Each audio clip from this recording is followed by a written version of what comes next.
ए दूल्हा के भाई यहाँ तो की कर रहा जाओ ना घारा तोहर बहनिया भाग रहा दूसरा साथ समझ लो। रखले ही हम हूँ जानकारी। हाँ तो कौची के जानकारी तो रख ले हो कौची की जानकारी तो रख ले बताओ तो जरी। तोर खानदान के खतियान। ए जीजा जी के छोटका भाई खानदान ना तो मत जाइए समझे नहीं थे बहुत गलत बात होगा समझे कि नहीं। रतिया में चाहलो तोर मैया है। हाँ रतिया में हर मैया कहाँ जाले रतिया में हर मैया। साली पान के दुकान।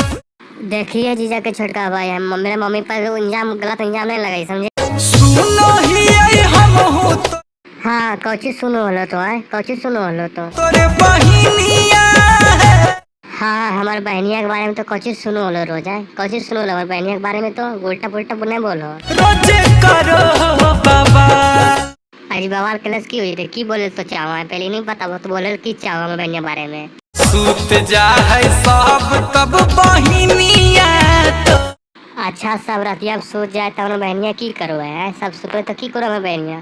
रतिया फानो हो देवाल। ए देखो तोहरे बहनी देवाल फॉलो तो समझ लो झूठ नहीं बोलो दूसरा के बारे में समझ लो कि नहीं तो झूठ मत बोलो। अच्छा तो बोलो तो ठीक हम बोलिए तो खराब। ज्यादा बोल भो तमन अलबेला गुंजे सिंह मारू के सबके मारबो माप बांध के समझ लो। मन आला बेला गुंजन मारू के।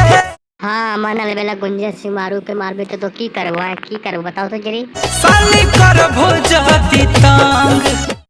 हाँ हम तो कहिए लेता की करबो सबके मारबो समझ लो। तोर विधान सभा भंग। जे तो करबो हम सबके संभाल लेबे लेकिन सब अपन फ्रेंड के कहो के हमारे चैनल में सब्सक्राइब कर देते समझ लो।